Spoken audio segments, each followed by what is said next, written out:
Hello friends, स्वागत है आप सभी का सेकेंड प्राइवेट आईटीआई के डिजिटल लर्निंग क्लास में। और मैं विजय प्रताप दत्ता आज फिर आप लोगों के लिए लेकर आया हूँ कुछ एमसीक्यूज क्वेश्चन। तो आइए देखते हैं पहला क्वेश्चन। लूप टेस्ट में भूमिगत केबल के किस प्रकार के दोष के स्थान को ज्ञात किया जा सकता है? जिसमें पहला ऑप्शन है भू दोष, दूसरा लघु परिपथ दोष, तीसरा खुला परिपथ दोष और चौथा कमजोर कुचालक दोष। तो ये फिगर देखिए, इसमें क्या है कि दो कंडक्टर लगा हुआ है, ऊपर नीचे यहाँ दो कंडक्टर लगा हुआ है और इसको आपस में जोड़ा हुआ है कंडक्टर को। यहाँ पे दो रेजिस्टेंस है P और Q और यहाँ एक गैल्वेनोमीटर लगा हुआ है। यहाँ क्या होता है कि जब हम स्विच को ऑन करते हैं तब हमें वो दोष का मतलब लूप टेस्ट में भूमिगत केबल में जो दोष है वो हमें पता चलता है, जिसका राइट आंसर हो जाएगा ऑप्शन नंबर बी, लघु परिपथ दोष। अब देखिए नेक्स्ट क्वेश्चन। उत्पादन संयंत्रों में किस प्रकार की केबल बिछाने की विधि का प्रयोग किया जाता है? तो ऑप्शन नंबर ए डक्ट में, दूसरा हवा में रैक, तीसरा भवन के साथ और चौथा सीधे जमीन में। तो उत्पादन संयंत्रों मतलब जहाँ पे बिजली का उत्पादन किया जाता है वहाँ पे किस प्रकार के केबल बिछाने का विधि का प्रयोग किया जाता है? तो इसका राइट आंसर हो जाएगा हवा में रैक। रैक का मतलब होता है होना, यानी कि हवा में होना।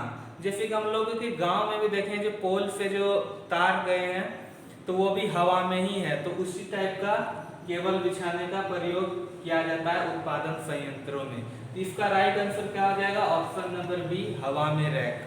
देखिए नेक्स्ट क्वेश्चन।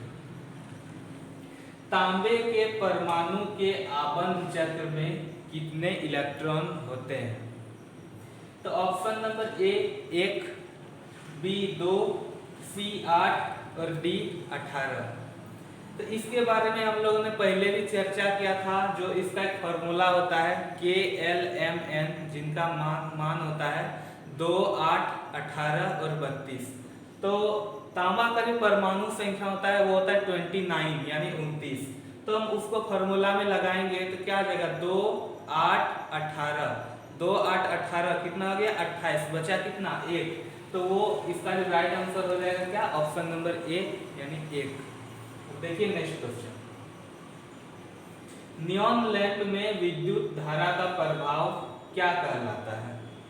तो इसका पहला ऑप्शन है ऊष्मीय प्रभाव, दूसरा है चुंबकीय प्रभाव, तीसरा है रासायनिक प्रभाव और चौथा है गैस आयनीकरण प्रभाव। यानी कि जो नियॉन लैंप होता है उसमें क्या भरा जाता है? उसमें गैस भरा जाता है जिसका आयनीकरण होता है। तो इसका राइट आंसर क्या हो जाएगा? गैस आयनीकरण प्रभाव। देखिए नेक्स्ट क्वेश्चन। कुचालक प्रतिरोध की इकाई है? Option number A ohm, B kilo ohm, C milli ohm और डी मेगा ओम। ऐसे प्रतिरोध का तो आप लोग इकाई जानते हैं कि ओम होता है, लेकिन यहाँ पे क्वेश्चन है कुचालक प्रतिरोध। कुचालक है यानी कि वहां पे विद्युत का प्रवाह नहीं के बराबर होता है। तो इसका क्या हो जाएगा? प्रतिरोध ज्यादा होगा तो इसका राइट आंसर क्या हो जाएगा? मेगा ओम, यानी कि ऑप्शन नंबर डी। देखिए नेक्स्ट क्वेश्चन। एल्यूमिनियम कौन सा विद्युत उपकरण अधिक अतिरिक्त धारा संचरण है? Option number A cartridge fuse, B पुनः तार बांधने योग्य फ्यूज और सी मिनिएचर सर्किट ब्रेकर और डी हाई रप्चिंग क्षमता फ्यूज। तो इसका जो आंसर हो जाएगा ऑप्शन नंबर बी यानी पुनः तार बांधने योग्य फ्यूज। पुनः तार बांधने योग्य फ्यूज में क्या होता है कि हमें जितने भी अतिरिक्त धारा संचरण की आवश्यकता होती है उसी के आधार पे हम लोग तार को बांध के इसका उपयोग करते हैं। तो इसका आंसर क्या हो जाएगा? पुनः तार बांधने योग्य फ्यूज। अब देखिए नेक्स्ट क्वेश्चन। एल्यूमिनियम चालकों को सोल्डर करने हेतु किस प्रकार के सोल्डरिंग फ्लक्स का प्रयोग किया जाता है? तो ऑप्शन नंबर ए टैलो, दूसरा केर अल लाइट, तीसरा जस्ता क्लोराइड और चौथा साल अमोनिया रोजिन। तो इसका जो राइट आंसर हो जाएगा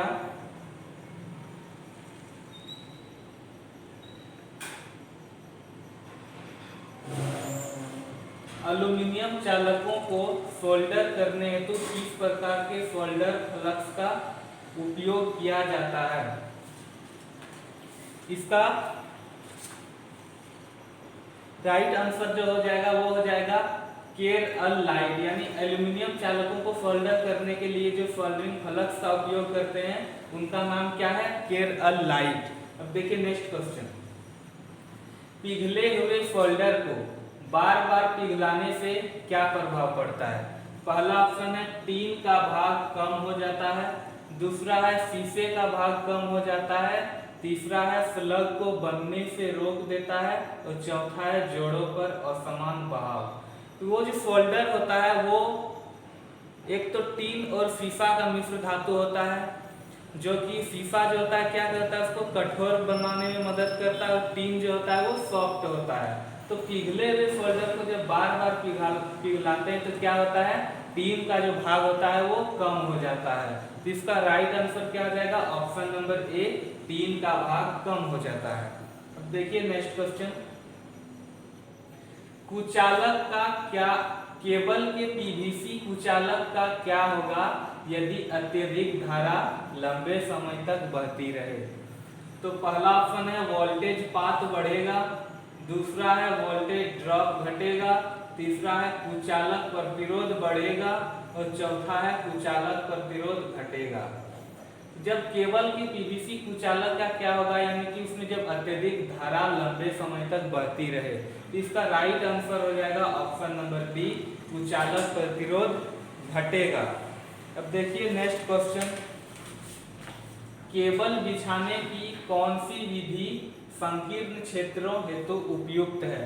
पहला ऑप्शन हवा में रैक, दूसरा डक्ट पाइप, तीसरा भवनों के साथ और चौथा सीधे जमीन में। तो देखिए संकीर्ण क्षेत्रों, यानी कि संकीर्ण क्षेत्र का मतलब होता है कि सक्रिय क्षेत्र।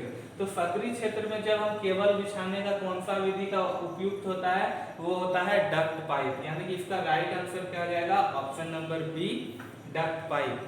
तो आज के लिए बस इतना ही, फिर हम लोग कल मिलेंगे नए नए एमसीक्यूज क्वेश्चन के साथ। तब तक के लिए धन्यवाद।